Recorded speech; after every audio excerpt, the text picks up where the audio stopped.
Halo semuanya. Dalam video-video sebelumnya, kita telah membahas bagian pertama hingga ke-6 dari buku The True Doctrine, A Discourse Against the Christians, yang ditulis sekitar tahun 1170 oleh Celsus. Dalam video ini, kita akan membahas bagian 7 dan 8 dari buku ini. Dalam bagian ini, Celsus, yang merupakan seorang filsuf Yunani dan seorang politeis, mengkritik tajam doktrin teologi Kristen. Satu hal yang menarik bagi saya adalah bahwa Celsus menggunakan kata Trinitas.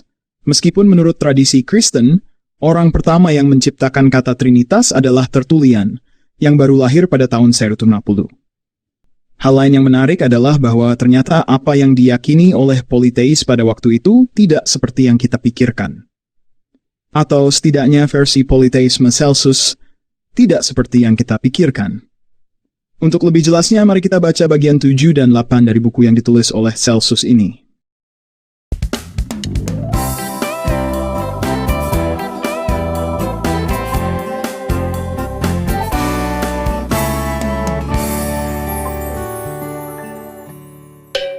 Kritik terhadap ajaran Kristen.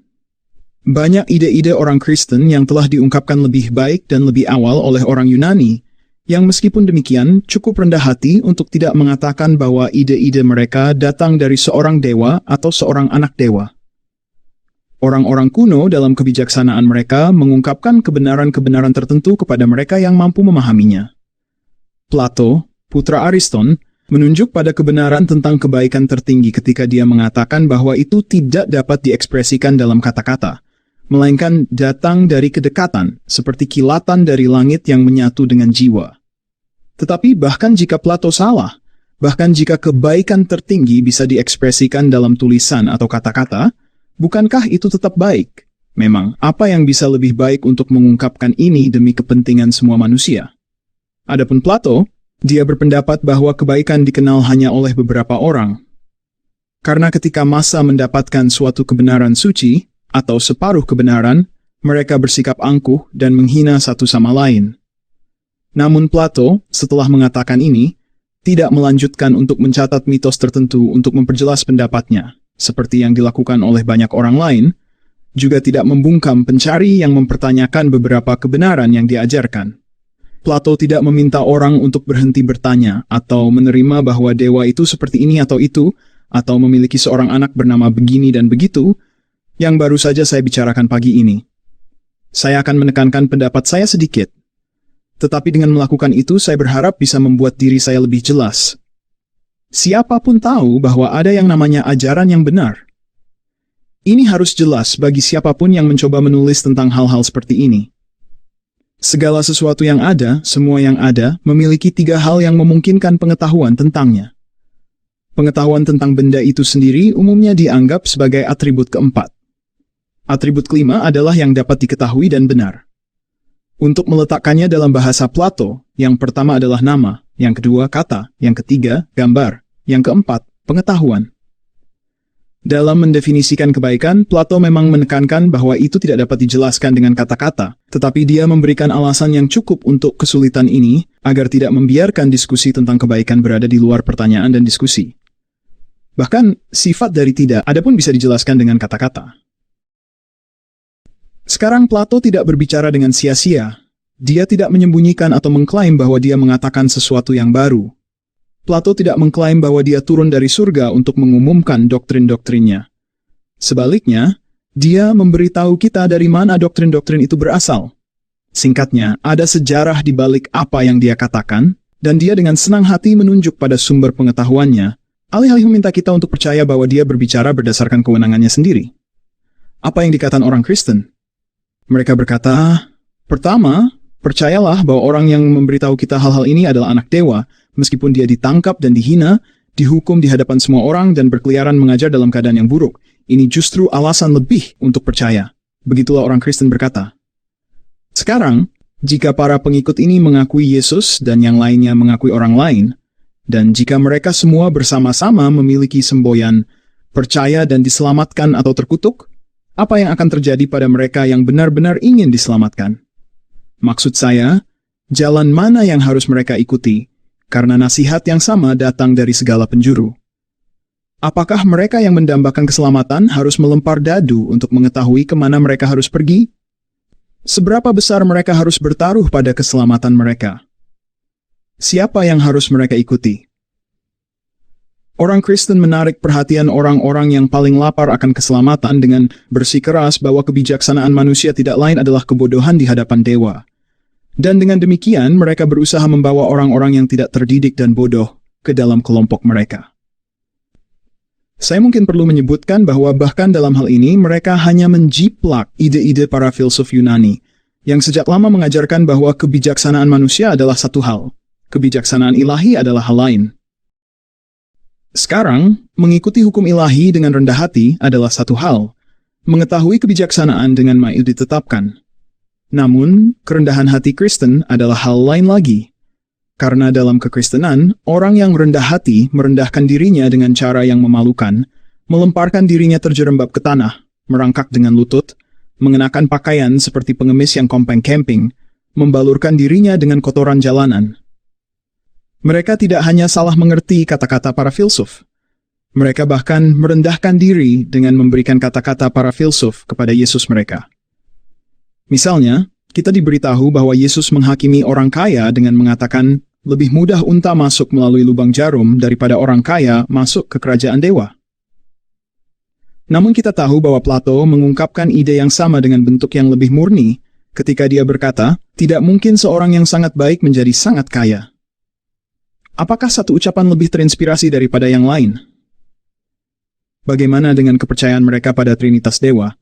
Bukankah doktrin sentral mereka ini adalah salah tafsir yang kasar dari beberapa hal yang dikatakan Plato dalam surat-suratnya? Segala sesuatu, tulis filsuf itu, terpusat pada raja dari segala, dan segala itu ada untuk kepentingannya, dan dia adalah penyebab segala yang baik. Hal-hal sekunder berpusat pada kedua, dan hal-hal ketiga berpusat pada ketiga. Jiwa manusia ingin belajar tentang hal-hal ini dan menemukan sifat sejatinya dengan memandang hal-hal yang terkait dengan dirinya yang tidak ada satupun yang sempurna. Tetapi terkait dengan raja dan prinsip-prinsip, tidak ada yang tidak sempurna. Karena orang-orang Kristen ini telah sepenuhnya salah memahami kata-kata Plato, mereka membanggakan dewa yang berada di atas langit dan menempatkannya lebih tinggi dari langit tempat orang Yahudi percaya. Namun, tidak ada penyair duniawi, dan sungguh tidak ada orang Kristen, yang menggambarkan atau menyanyikan daerah langit sebagaimana mestinya. Keberadaan yang tertinggi, sebut Plato, tanpa warna, tanpa bentuk, tidak dapat disentuh, dan hanya tampak oleh pikiran yang membimbing jiwa dalam pencariannya untuk pengetahuan sejati yang menghuni dunia ini. Sekarang orang Kristen berdoa bahwa setelah kerja keras dan perjuangan mereka di dunia ini, mereka akan memasuki kerajaan surga. Dan mereka sepakat dengan sistem kuno bahwa ada 7 langit, dan bahwa jalan jiwa melalui planet-planet. Bahwa sistem mereka didasarkan pada ajaran yang sangat tua, dapat dilihat dari kepercayaan serupa dalam misteri Persia kuno yang terkait dengan pemujaan Mithras. Dalam sistem itu ada orbit untuk bintang tetap, satu lagi untuk planet-planet, dan diagram untuk perjalanan jiwa melalui yang terakhir. Mereka menggambarkan ini sebagai tangga dengan 7 pintu, dan di paling atas pintu ke-8. Pintu pertama adalah timah, pintu kedua timah putih, pintu ketiga perunggu, pintu keempat besi, pintu kelima campuran, pintu keenam perak, dan pintu ke-7 emas. Dan mereka mengaitkan logam-logam itu dengan dewa-dewa sebagai berikut. Timah, dengan Kronos, mengambil timah untuk melambangkan kelambatannya. Yang kedua dengan Aphrodite, membandingkan timah putih dengan cahaya dan kelembutannya. Yang ketiga dengan Zeus, perunggu melambangkan kekokohan sang dewa. Yang keempat dengan Hermes, karena baik besi maupun Hermes adalah andal dan pekerja keras. Yang kelima dengan Ares, pintu yang karena campuran menjadi tidak rata kualitasnya. Yang keenam dengan bulan, dan yang ketujuh dengan matahari. Dua yang terakhir dilambangkan oleh warna logam tersebut. Tentu saja, jika seseorang meletakkan kosmologi orang Persia di samping kosmologi orang Kristen, seseorang dapat melihat perbedaan antara keduanya. Karena saya pernah melihat sebuah gambar Kristen yang menggambarkan 10 lingkaran, yang dipisahkan satu sama lain, dan dihubungkan oleh satu lingkaran yang dikatakan sebagai jiwa semesta, yang disebut Leviathan. Diagram tersebut dibagi dengan garis hitam tebal yang, menurut yang saya dengar, adalah Gehenna atau Tartarus. Orang Kristen ini juga berbicara tentang segel yang diberikan oleh sang bapa kepada seorang pemuda yang disebut anak atau anak manusia yang mengklaim telah diurapi dengan salep putih dari pohon kehidupan. Orang Kristen mengajarkan bahwa ketika seorang manusia sedang sekarat, 7 malaikat berdiri di samping jiwa, satu kelompok merupakan malaikat cahaya, sementara sisanya disebut malaikat archontik. Dan kepala dari para archon ini dikatakan sebagai malaikat yang terkutuk dari dewa.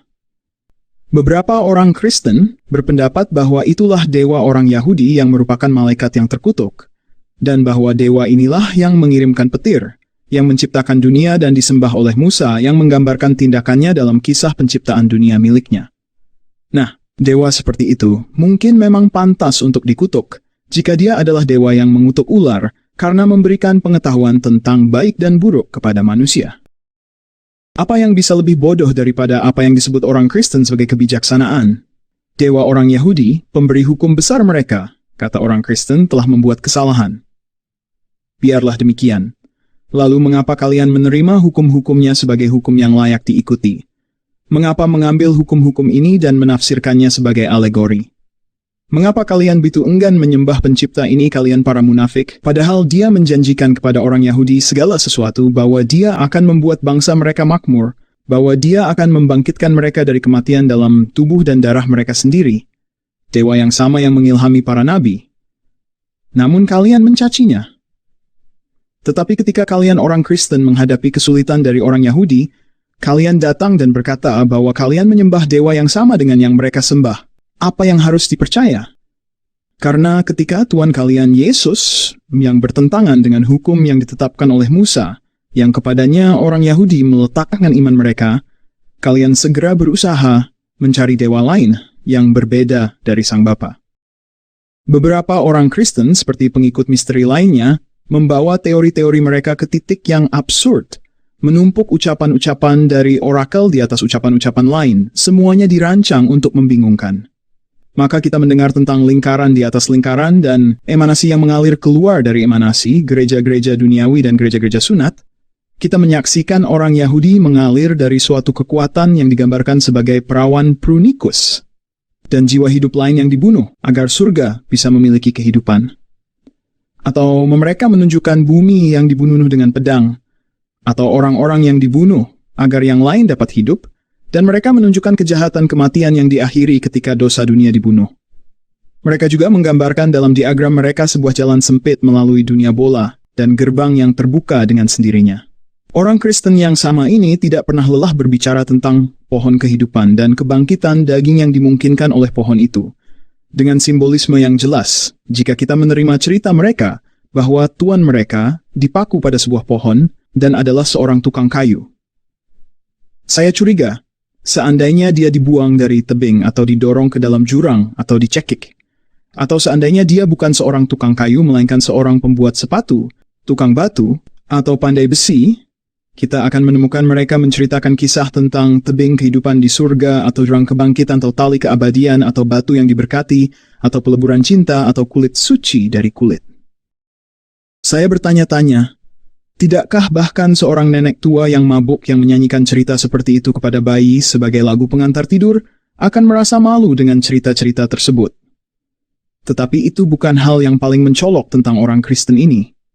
Mereka menafsirkan kata-kata tertentu yang muncul terukir di antara lingkaran-lingkaran atas, di atas langit, yang lebih besar dan lebih kecil khususnya, sebagai anak dan bapa, dan mereka mengajarkan para pengikut mereka untuk membaca tanda-tanda dan mempelajari tafsiran diagram-diagram tersebut, dengan janji bahwa dengan melakukan hal itu, mereka akan menjadi ahli dalam ilmu sihir. Mereka benar-benar sangat tidak jujur. Bahkan meminjam mantra mereka dari agama-agama lain dalam tindakan sihir mereka. Bakat asli mereka adalah menipu orang-orang yang tidak mengetahui bahwa setan memiliki nama yang berbeda di antara orang Yunani, Scythia, dan sebagainya. Seperti yang diajarkan Herodotus ketika dia menceritakan bahwa orang Scythia menyebut Apollo Gongosirus, Poseidon Tagimasada, Aphrodite Agrimpasa, dan Hestia Tabitha. Saya tidak akan membahas pertunjukan gila mereka yang pura-pura memiliki kekuatan. Cukup untuk mengomentari kenyataan bahwa tak terhitung orang telah mencari kenyamanan untuk dosa mereka dengan memanfaatkan tipu muslihat agama semacam itu. Tak terhitung agama yang telah berjanji untuk membersihkan jiwa manusia. Tak terhitung penipu yang telah berjanji untuk membebaskan orang-orang yang mudah tertipu dari kejahatan dan penyakit. Dan ya, penyembuh dan ahli sihir Kristen ini mampu menciptakan ledakan dan efek yang berisik. Mereka berpura-pura melakukan mukjizat dengan nama Yesus. Mereka melakukan mantra dengan menggunakan sutra dan tirai, angka, batu, tanaman, dan berbagai peralatan yang diharapkan dimiliki oleh orang-orang seperti itu, akar dan benda-benda dari segala jenis. Meskipun mereka mengaku beriman, saya telah melihat para imam Kristen ini menggunakan buku yang berisi rumus sihir dan nama-nama berbagai setan. Mereka jelas tidak berbuat baik, tetapi hanya bermaksud menipu orang-orang baik dengan trik-trik mereka. Saya mendapatkannya secara langsung dari seorang musisi Mesir bernama Dionysius. Dia bersaksi bahwa taktik sihir sangat efektif di kalangan orang yang buta huruf dan di antara mereka yang memiliki karakter moral yang buruk. Di sisi lain, mereka yang telah terlibat dengan filsafat lebih tinggi dari tipu daya semacam ini karena mereka tertarik untuk memeriksa tindakan dan melihat akibat-akibatnya. Kebodohan mereka yang luar biasa bisa dijelaskan dengan berbagai cara, tetapi terutama berkaitan dengan salah tafsir mereka terhadap teka-teki ilahi dan penegasan mereka bahwa ada suatu makhluk yang berlawanan dengan dewa, yang mereka kenal dengan nama setan, dalam bahasa Ibrani, Satanas, karena mereka menyebut satu makhluk yang sama dengan berbagai nama. Namun, mereka menunjukkan betapa benar-benar dibuat-buatnya ide-ide ini ketika mereka mengatakan bahwa dewa tertinggi di surga yang ingin melakukan ini dan itu, misalnya memberikan hadiah besar kepada manusia, tidak dapat memenuhi tujuannya karena dia dilawan dan digagalkan oleh seorang dewa yang merupakan lawannya. Apakah ini berarti bahwa anak dewa bisa dikalahkan oleh setan?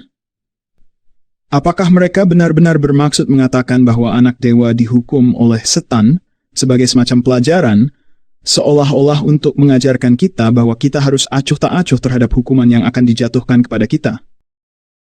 Mereka bahkan mengajarkan bahwa setan akan menampakkan diri lagi dan menunjukkan karyanya kepada umat manusia, menandingi dewa dalam kekuasaan dan kemuliaannya. Untuk itu, mereka berkata bahwa kita tidak boleh tersesat oleh pekerjaan-pekerjaan setan, melainkan harus tetap dekat dengan dewa Kristen dan hanya mempercayainya. Apa penghujatan ini? Bukankah ini jelas-jelas adalah sesuatu yang akan diharapkan kita dengar dari seorang pesulap, seorang tukang sihir yang hanya mementingkan kepentingan dirinya sendiri, dan mengajarkan bahwa pesaing-pesaing pesulapnya bekerja dengan kekuatan kejahatan, sementara dia dan hanya dia yang mewakili kekuatan kebaikan? Apalagi yang bisa kita harapkan dari para pengemis ini? Sekarang, apa sumber pendapat mereka? Jika kita melihat pada Herakleitus, kita menemukan hal berikut. Perang adalah hal yang saling berhubungan, dan keadilan tidak lebih dari perselisihan. Segala sesuatu yang ada telah terjadi melalui perselisihan dan kebutuhan. Pherecydes, bahkan lebih awal dari Herakleitus, menceritakan tentang dua pasukan yang bersiap untuk bertempur. Kronos memimpin salah satu pihak, Ophioneus memimpin pihak lawan. Mereka sepakat setelah banyak perdebatan bahwa pasukan manapun yang didorong ke laut, Ogyges, harus dianggap kalah. Sementara yang berhasil mendorong pasukan lain ke dalam jurang harus mewarisi surga. Kita menemukan mitos serupa yang dipromosikan dalam cerita-cerita tentang para titan dan raksasa, serta dalam misteri yang disampaikan oleh orang Mesir mengenai Typhon, Horus, dan Osiris. Menghadapi cerita-cerita semacam itu, kita pertama-tama harus menanyakan maknanya, dan jelas bahwa orang-orang kuno tidak sedang bercerita tentang setan dan iblis. Homer menulis sebagai berikut tentang kata-kata yang diucapkan oleh Hephaestus kepada Hera.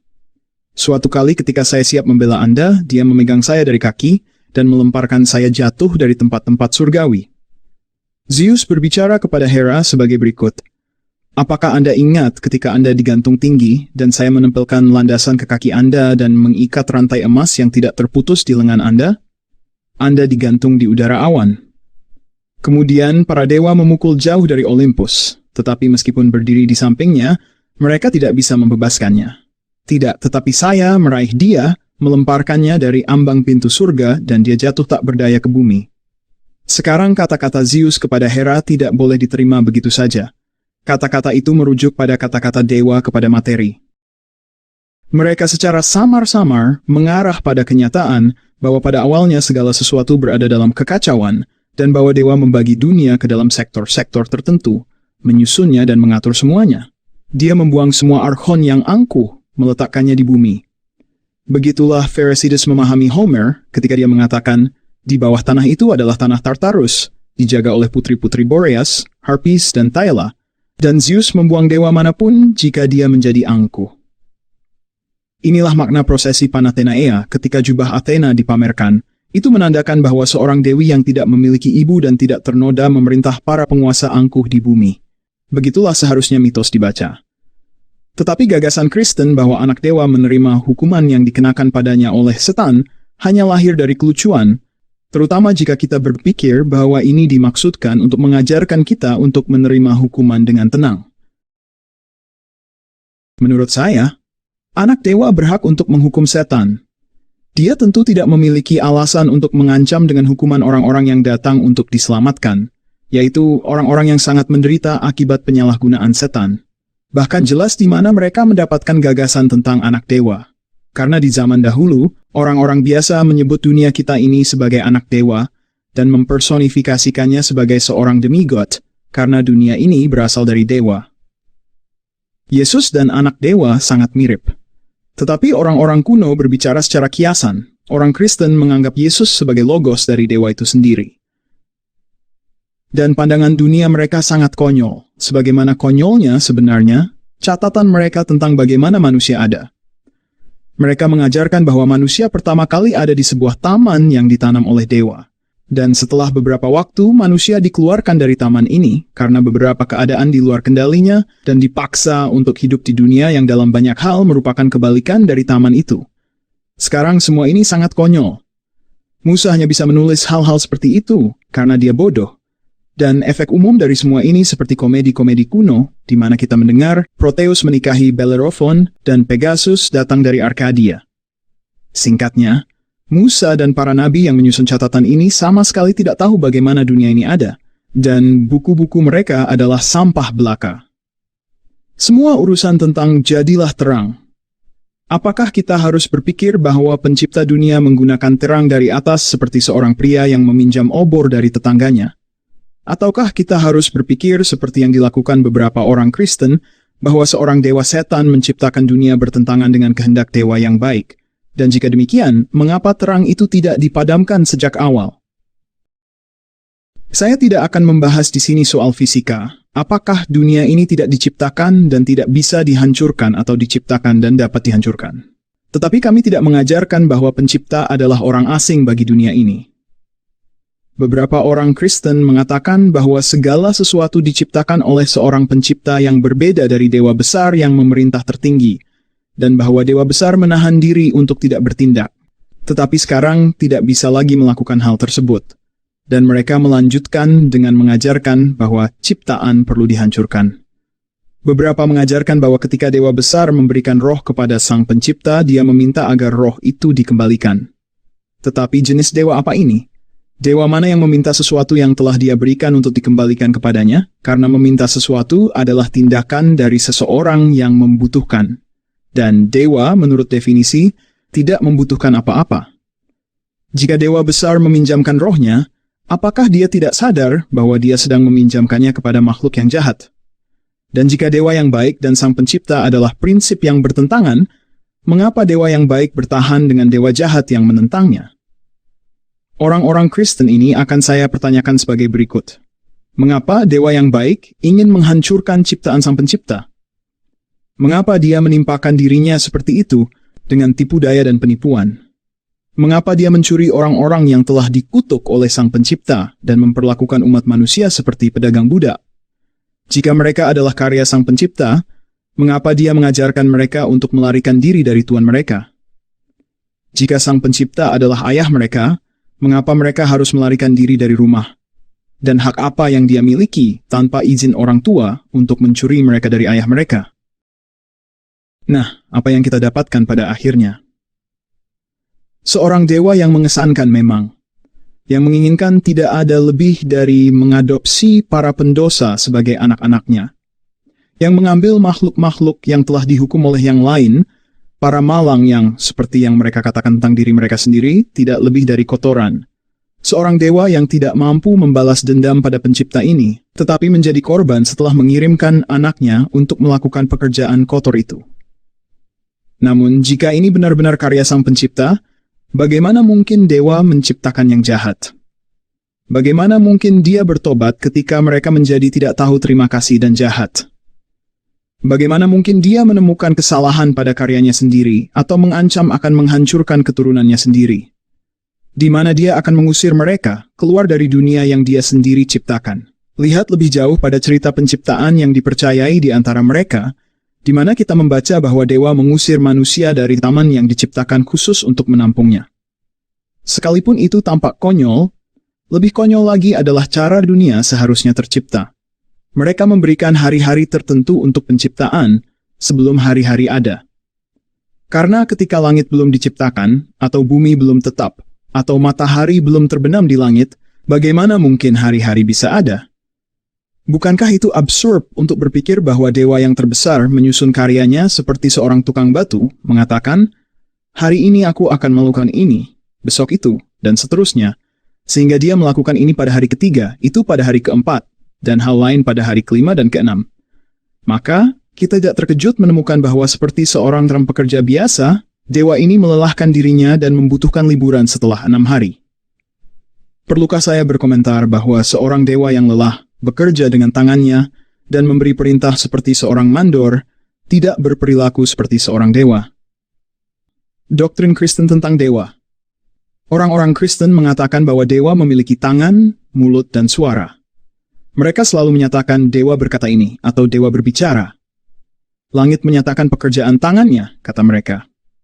Saya hanya dapat mengomentari bahwa dewa seperti itu sama sekali bukan dewa, karena dewa tidak memiliki tangan, mulut, atau suara, atau ciri-ciri apapun yang kita kenal. Dan mereka mengatakan bahwa dewa menciptakan manusia menurut gambarnya, tidak menyadari bahwa dewa sama sekali tidak seperti manusia. Dan begitu juga sebaliknya. Dewa tidak mirip dengan bentuk apapun yang kita kenal. Mereka mengatakan bahwa dewa memiliki bentuk, yaitu bentuk logos, yang menjadi manusia dalam Yesus Kristus. Tetapi kita tahu bahwa dewa tidak berbentuk, tidak berwarna. Mereka mengatakan bahwa dewa bergerak di atas air yang diciptakannya, tetapi kita tahu bahwa itu bertentangan dengan sifat dewa untuk bergerak.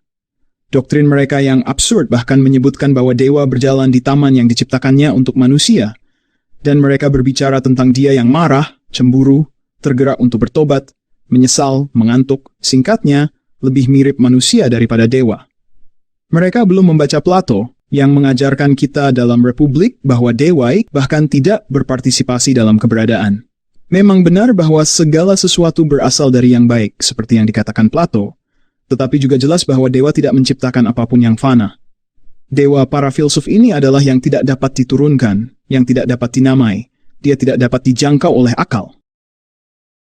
Atribut-atribut yang dapat kita postulatkan tentangnya bukanlah atribut dari sifat manusia, dan semua atribut tersebut sangat berbeda dari sifatnya. Dia tidak dapat dipahami dalam istilah atribut atau pengalaman manusia, bertentangan dengan apa yang diajarkan oleh orang Kristen. Lebih dari itu, dia berada di luar pengalaman emosional apapun. Akan ada yang membantah bahwa dewa yang diajarkan oleh para filsuf tidak dapat benar-benar dikenal. Bagaimana saya bisa mengenalnya? Bagaimana seseorang bisa mengetahui jalannya? Siapa yang akan menunjukkannya kepada saya? Mungkin ada yang membantah bahwa dewa filsuf diselubungi dalam kegelapan, dan bahwa tidak ada yang bisa diketahui tentangnya. Di sini, kita juga mendapatkan petunjuk dari Plato, yang memang mengajarkan bahwa, pada awalnya kita berada dalam kegelapan mengenai yang baik. Tetapi setelah dibawa keluar dari kegelapan ini ke dalam cahaya, persepsi kita tidak langsung menerima kilau dari sumbernya. Sebaliknya, kita berpikir bahwa penglihatan kita entah bagaimana rusak atau tidak mampu melihatnya. Namun, tanyakan kepada seorang Kristen bagaimana dewa dikenal dan Anda akan mendapatkan jawaban yang sangat berbeda. Bagi mereka, jalan itu tidak sulit dan mereka tidak perlu lagi khawatir tentang kegelapan. Bagi mereka, kegelapan telah diusir oleh Yesus. Karena dewa sulit dikenal, dia menaruh rohnya ke dalam tubuh manusia dan turun ke bumi, agar kita semua bisa mendengar dan belajar darinya. Dewa para filsuf tidak perlu menggunakan desain yang begitu tidak masuk akal. Seperti para Stoik, Dengan siapa kita memiliki banyak kesamaan, kami mengatakan bahwa dewa adalah roh. Dan seperti orang Yunani, kami berpendapat bahwa roh ini bisa dikatakan meresap ke dalam segala sesuatu dan mencakup segala sesuatu di dalam dirinya. Tetapi orang Kristen mengatakan sesuatu yang sangat berbeda. Mereka mengatakan bahwa anak dewa memiliki roh yang berasal dari dewa, dan bahwa dia lahir dalam tubuh manusia. Dan dengan demikian, mereka mengajarkan bahwa anak dewa tidaklah abadi. Atau apakah beberapa orang Kristen akan berpendapat bahwa dewa itu sendiri bukan roh? Apapun yang mereka katakan, pasti tidak ada yang namanya roh yang bertahan selamanya. Itu bukan sifat dari roh untuk melakukannya. Tetapi orang Kristen berpegang pada pandangan sederhana bahwa dewa telah mengeluarkan rohnya dalam penciptaan, dan oleh karena itu perlu untuk mendapatkannya kembali. Jika ini benar, maka mustahil Yesus bangkit secara jasmani dari kematian. Karena akan mustahil bagi dewa untuk menerima kembali rohnya setelah terkontaminasi dengan bersentuhan dengan daging manusia. Selain itu, jika dewa ingin mengirimkan roh darinya, mengapa dia harus meniupkan ke dalam rahim seorang wanita? Maksud saya, dia sudah tahu bagaimana cara menciptakan manusia tanpa rekayasa seperti itu. Dan tentunya dia juga bisa membuat tubuh yang sesuai untuk kesempatan ini, tanpa perlu mencemarkan dirinya dan rohnya. Jika dia benar-benar dilahirkan dari atas, seperti yang diajarkan dalam salah satu Injil mereka, mungkin ada alasan lebih untuk mempercayai cerita mereka. Dan bukti apa yang dikemukakan orang Kristen bahwa Yesus ini adalah anak dewa.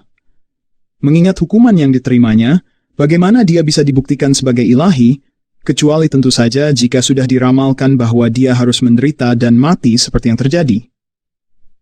Tetapi, banyak orang Kristen yang membantah bahwa kematiannya telah diramalkan. Orang Kristen yang sama berbicara tentang dua anak ilahi yang terkunci dalam pertarungan satu sama lain. Mereka bertarung seperti burung puyuh, kedua anak itu, karena ayah mereka sudah tua renta dan terlalu lelah untuk bertarung. Sekarang, tentang gagasan bahwa roh ilahi terkunci dalam tubuh manusia, kita bisa berasumsi bahwa tubuh ini pasti berbeda dari tubuh kita, dalam hal ukuran, kecantikan, kekuatan, daya tarik, dan sebagainya. Karena jelas tidak mungkin tubuh yang mengandung esensi keilahian itu sendiri akan tampak seperti tubuh orang lain. Tapi apakah mereka sebenarnya mengatakan ini? Tidak. Mereka mengklaim bahwa tubuh Yesus sama seperti tubuh orang lain, atau kecil, jelek, dan menjijikan. Selain itu, jika dewa seperti yang digambarkan oleh Zeus dalam puisi komik, terbangun setelah tidur panjang dan memutuskan untuk membebaskan umat manusia dari kejahatan, kita bertanya-tanya mengapa dia mengirim rohnya hanya ke desa kecil di antara orang Yahudi? Bukankah seharusnya dia meniupkan ke dalam banyak tubuh dengan cara yang sama di seluruh dunia? Penyair komik, untuk mendapatkan tawa, menulis bahwa Zeus terbangun dan mengirim Hermes ke orang Athena dan Spartan. Tapi saya heran, tidakkah Anda merasa agak lucu bahwa orang Kristen menganggap premis seperti itu dengan serius, bahwa anak dewa hanya dikirim kepada orang Yahudi? Nah, itu adalah bagian 7 dan 8 dari buku The True Doctrine: A Discourse Against the Christians, yang ditulis sekitar tahun 170 oleh Celsus. Dari bagian ini dan bagian-bagian sebelumnya, kita bisa menyimpulkan bahwa Celsus bertemu dengan beberapa kelompok Kristen yang berbeda. Tetapi kelompok yang dominan atau yang menjadi lawan dari argumennya adalah kelompok Marcion. Marcion mengajarkan bahwa Yesus adalah dewa yang berbeda, dan bahkan bertentangan dengan Yahweh dalam Perjanjian Lama. Namun itu bukanlah apa yang diyakini oleh umat Kristen arus utama yang kita warisi hingga saat ini. Kami percaya bahwa Yesus adalah Yahweh dalam Perjanjian Lama dengan segala kompleksitasnya. Oleh karena itu, kami tidak terkejut mengapa Celsus mengkritik doktrin Kristen seperti yang ia katakan. Tapi bagaimanapun, kita harus menerima bahwa ini adalah sejarah, setidaknya menurut perspektif seorang filsuf Yunani bernama Celsus. Kristen pada abad kedua tidaklah homogen. Itulah mengapa konsili Nisea pada tahun 325 disebut sebagai konsili ekumenis, konsili untuk menyatukan berbagai sekte Kristen yang ada pada waktu itu, dan secara resmi menetapkan doktrin Kristen arus utama. Jadi tuduhan bahwa Yesus hanya ditetapkan sebagai dewa pada tahun 325 melalui musyawarah itu tidak benar. Nah, jika Anda belum menonton bagian sebelumnya dari buku ini, silakan cari video tersebut di channel Tanpa Ragi. Dalam video berikutnya, kita akan membahas bagian berikutnya yang tidak kalah menarik. Oleh karena itu, jika Anda belum berlangganan channel ini, klik tombol subscribe sekarang agar Anda mendapatkan pemberitahuan ketika video baru tayang. Itu saja untuk video ini. Semoga Yesus Kristus memberkati. Aku percaya pada satu dewa, Sang Bapa yang Maha Kuasa, yang dari Dia segala sesuatu ada. Aku percaya pada satu Tuhan, Yesus Kristus Putra Tunggal Dewa, yang oleh Dia segala sesuatu ada. Aku percaya Sang Firman Dewa turun ke dunia dalam rupa manusia demi menyelamatkan kita dari dosa. Dikandung Roh Kudus, dilahirkan Maria, disalibkan, mati dan dikuburkan, bangkit pada hari yang ketiga, naik ke langit, duduk di kanan Bapa, akan datang kembali di akhir zaman, hakimi yang hidup dan yang mati.